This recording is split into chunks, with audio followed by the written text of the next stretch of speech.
Hello दोस्तों, स्वागत है हमारे YouTube चैनल में जिसमें हम करंट टॉपिक्स के विषय में डिस्कस करते हैं।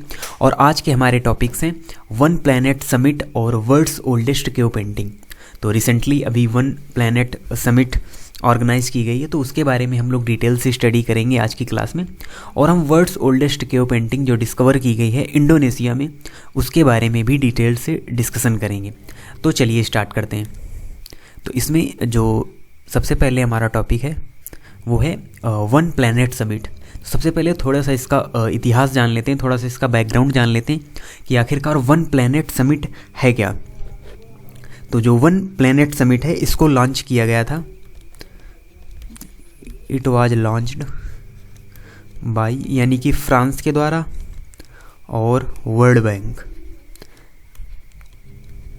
और यूनाइटेड नेशन यानी कि संयुक्त राष्ट्र संघ।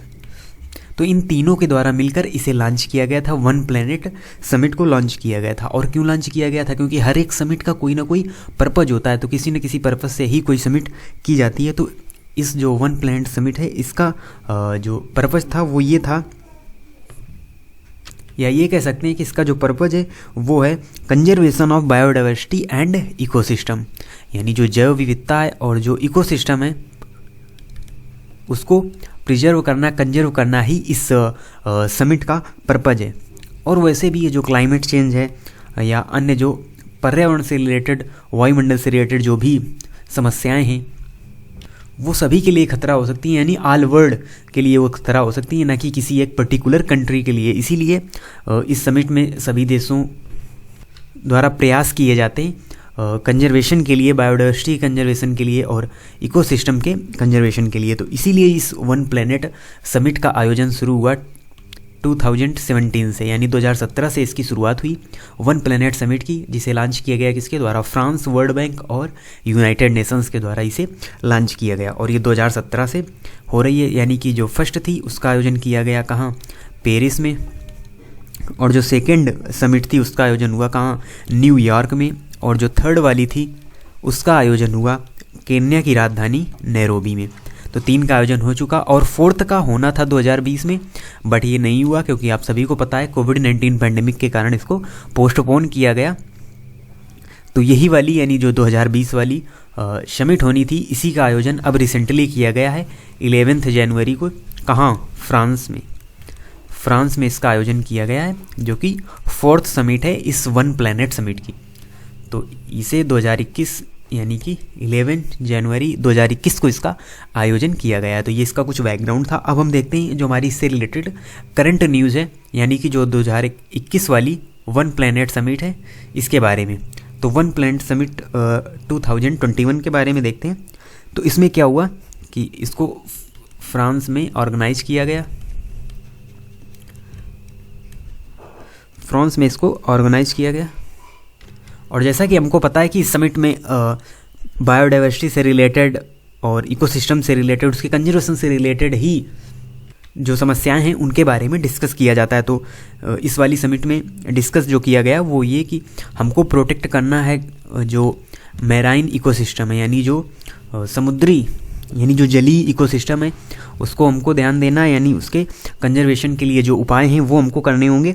और उसके साथ ही हमको जो फंडिंग होती है इस बायोडाइवर्सिटी को प्रोटेक्ट करने के लिए, जो फंडिंग है उसको बूस्ट करना होगा, यानी boosting funding to protect biodiversity, यानी जो जैव विविधता है तो उसको हमको प्रोटेक्ट करना है। तो जाहिर सी बात है कि उसमें हमको बहुत सारे धन की आवश्यकता पड़ेगी। तो ये कहाँ से आएगा? तो इसीलिए जो रिच कंट्रीज़ हैं वो यहाँ पर फंडिंग करेंगे, जिससे कि ये बूस्ट हो सके। जो हमारे प्रयास चल रहे हैं इस बायोडाइवर्सिटी को बचाने के लिए, इसे प्रोटेक्ट करने के लिए, क्योंकि ये ऑल वर्ल्ड प्रॉब्लम्स होती है, किसी एक कंट्री की प्रॉब्लम्स नहीं होती। और जो रिच कंट्री हैं वही यहाँ पर फंडिंग करेंगे, वही सहायता करेंगे। कोई गरीब कंट्री तो यहाँ पर सहायता कर नहीं पाएगा। इसीलिए इस समिट का आयोजन किया जाता है। और इसमें इस बार की जो समिट हुई उसमें लगभग यानी कि अराउंड 30 लीडर्स ने यहाँ पर पार्टिसिपेट किया, जिसमें कुछ ऑर्गेनाइजेशंस, कुछ इंपॉर्टेंट ऑर्गेनाइजेशंस के हेड भी थे और यूनाइटेड नेशंस के भी जो प्रमुख हैं महासचिव वो भी इसमें उपस्थित रहे। और इस समिट में जो इम्पोर्टेंट पर्सन थे, जो इम्पोर्टेंट रहे यानी जो उपस्थित रहे, उनको हम देख लेते हैं। तो इसमें सबसे पहले तो यूएन के महासचिव एंटोनियो गुटेरस हैं इस समय, वो इसमें पार्टिसिपेट किया, यानी इस समिट में उन्होंने पार्टिसिपेट किया। उसके अलावा जो फ्रांस के प्रेसिडेंट हैं इमैनुअल मैक्रों, उन्होंने भी इसमें पार्टिसिपेट किया, और वो तो करेंगे क्योंकि इसको फ्रांस में ही तो ऑर्गेनाइज किया गया है। और उसके साथ ही साथ जो जर्मन चांसलर हैं एंजेला मार्केल, उन्होंने भी इसमें भाग लिया।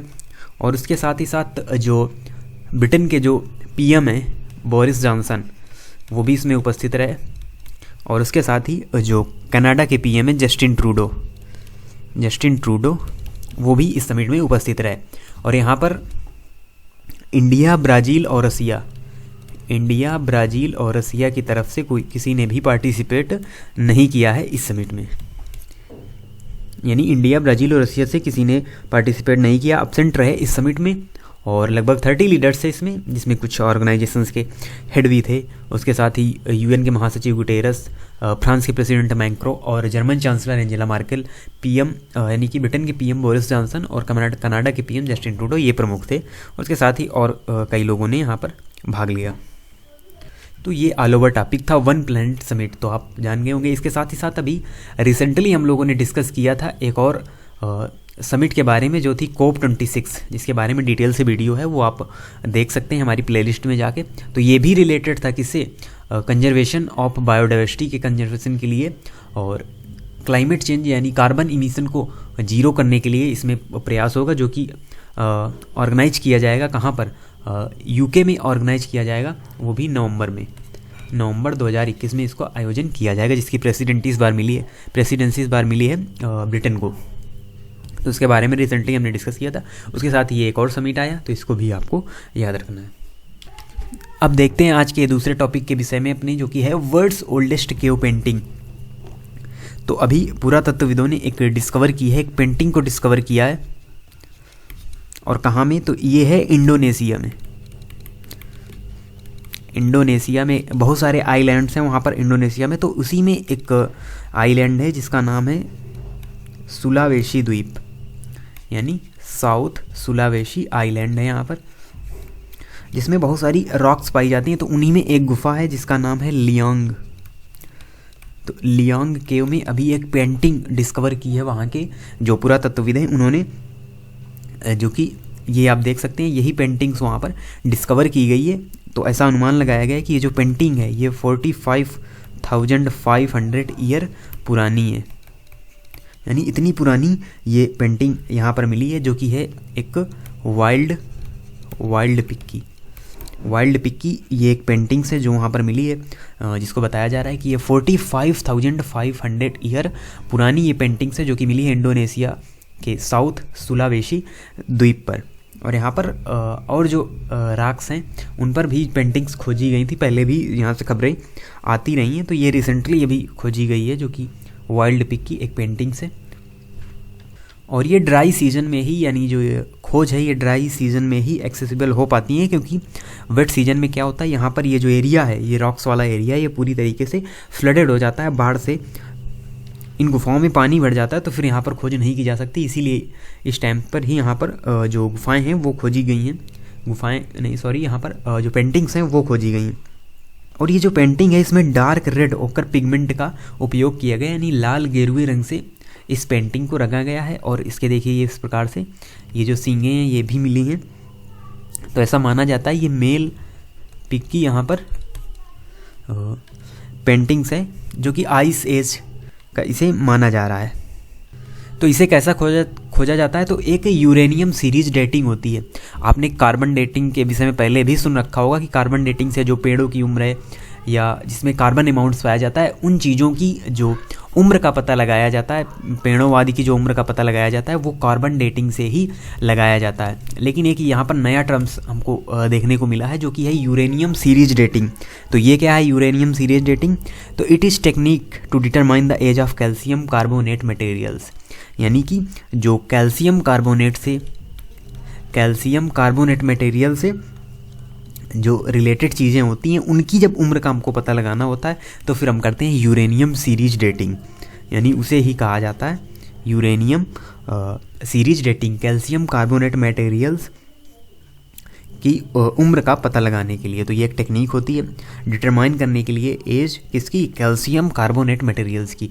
और जो रॉक्स हैं यानी कि जो चट्टानें हैं वो ज़्यादातर बनी होती हैं किससे, कैल्शियम कार्बोनेट मटेरियल से। तो इसलिए जब यानी कि इन चट्टानों के जब उम्र का हमको पता लगाना होता है तो हम यूरेनियम सीरीज डेटिंग करते हैं, और जो कार्बन डेटिंग होती है उससे पेड़ों आदि की जो उम्र है उसका पता लगाया जाता है। तो ये यहाँ पर टर्म्स आपको याद रखना है कि यूरेनियम सीरीज डेटिंग आखिरकार कहते किसे हैं। और वैसे भी अगर बात की जाए ये इंडोनेशिया में मिली है, इस वाले एरिया में बहुत सारी जो पेंटिंग्स हैं वो मिलती रहती हैं, गुफाओं की खोज होती रहती है। और हमारे इंडिया में भी जो वर्ल्ड हेरिटेज साइट्स घोषित हैं यानी कि भीमबेटका की गुफाएं, यहाँ पर भी पुरा पाषाण काल की जो पेंटिंग्स हैं वो चट्टानों में बनी हुई हैं। भीमबेटका की गुफाएं जो कि वर्ल्ड हेरिटेज साइट्स भी घोषित हैं। और यहाँ पर जब आप जाएंगे तो आप वहाँ पर देखेंगे कि ये जो चित्र है पुरा पाषाण काल के शैल चित्र वहाँ पर मिले हैं। और इनको हम पढ़ेंगे भी अपने स्टैटिक वाले पोर्शन में, इन चीज़ों को डिस्कस करेंगे जो हमारी वर्ल्ड हेरिटेज साइट्स हैं हमारी इंडिया में, उनके बारे में डिस्कस करेंगे। तब हम वहाँ पर आपको बताएंगे सभी गुफाओं के बारे में, जनता एलोरा और भीमबेटका गुफाओं के बारे में। तो ये ऑल ओवर जो न्यूज थी इस केव के विषय में, जो केव पेंटिंग्स अभी रिसेंटली ही डिस्कवर की गई है, तो उसके बारे में हमने डिटेल से देखा। अब एक छोटा सा और टॉपिक हम इसमें डिस्कस कर लेते हैं जो कि अभी रिसेंटली चर्चा में है, जो कि है स्टेट स्पॉन्सर ऑफ टेररिज्म। तो ये यूएस के द्वारा एक लिस्ट होती है जिसे स्टेट स्पॉन्सर ऑफ टेररिज्म कहा जाता है। यानी यूएस के द्वारा वो देश जो टेररिज्म को स्पॉन्सर करते हैं उनको इस लिस्ट में रखा जाता है। और फिर उनसे जो यूएस कई सारे सैंक्शन पर लगा देता है, बहुत सारी रोकें उसमें लगा दी जाती हैं, यात्रा को लेकर, टूरिज्म को लेकर या अन्य कई कारणों से, ट्रेड को लेकर वहाँ पर बहुत सारे जो पाबंदी है वो वहाँ पर लगाई जाती है जो इस लिस्ट में शामिल होता है। तो इसमें जो कंट्रीज होते हैं समय समय पर जुड़ते और हटते रहते हैं। जिस प्रकार से अमेरिका में अगर जो प्रेसिडेंट आया उस प्रेसिडेंट अपने हिसाब से ही इन देशों को उस लिस्ट में ऐड और रिमूव करता रहता है। तो अभी रिसेंटली यूएस के द्वारा क्यूबा को, जो यूएस के पास ही एक कंट्री पड़ता है, तो क्यूबा को अभी इस लिस्ट में ऐड किया है यूएस ने स्टेट स्पॉन्सर ऑफ टेररिज्म के रूप में। और क्यूबा पहले भी इस लिस्ट में रह चुका है, लेकिन जो हमारे यूएस के प्रेसिडेंट थे जो बराक ओबामा, तो बराक ओबामा साहब ने वो काफ़ी फ्रेंडली प्रेसिडेंट थे, तो उन्होंने इस क्यूबा को इस लिस्ट से हटा दिया था। लेकिन हमारे ट्रंप साहब ने जाते जाते, उनका कार्यकाल अभी खत्म ही हो रहा है क्योंकि जो बाइडेन वहाँ पर प्रेसिडेंट के रूप में इलेक्ट हुए यूएस में, तो ये ट्रंप साहब ने जाते जाते ही इस क्यूबा को फिर से स्टेट स्पॉन्सर ऑफ टेररिज्म की लिस्ट में डाल दिया है। अब क्यूबा को ये प्रूव करना होगा कि वो टेररिज्म को स्पॉन्सर नहीं करता है, तभी वो इस लिस्ट से बाहर हो पाएगा। और फिर जैसे कि यूएस के प्रेसिडेंट जो बाइडेन जब इलेक्ट होते हैं, वो जब ऑफिस आते हैं, तब फिर वो डिसाइड करेंगे कि क्या करना है, इसको इसमें लिस्ट में रखना है या इसे यहाँ से रिमूव करना है। तो ये भी रिसेंटली न्यूज़ थी। इसके अलावा अगर बात करें तो इस समय इस स्टेट स्पॉन्सर ऑफ टेररिज्म की लिस्ट में पहले से ही नॉर्थ कोरिया, जहाँ का तानाशाह है Kim Jong Un, north Korea, Syria और इराक इस लिस्ट में अभी भी जुड़े हुए हैं, जो कि स्टेट स्पॉन्सर ऑफ टेररिज्म की लिस्ट है। और इसमें रिसेंटली अभी ट्रंप साहब ने जोड़ा है किसे, क्यूबा को। तो ये छोटी सी न्यूज़ थी इस स्टेट स्पॉन्सर ऑफ टेररिज्म के विषय में। तो ये हमारा ऑल ओवर टॉपिक था। और अगर आपको क्लास पसंद आई हो तो हमारे चैनल को सब्सक्राइब करें, एम्पावर नॉलेज, और हमारा फेसबुक पेज भी है उसको भी आप फॉलो कर सकते हैं, जिसमें हम समय समय पर पोस्ट डालते रहते हैं। तो मिलते हैं आपसे नेक्स्ट वीडियो में नए टॉपिक के साथ, तब तक के लिए धन्यवाद।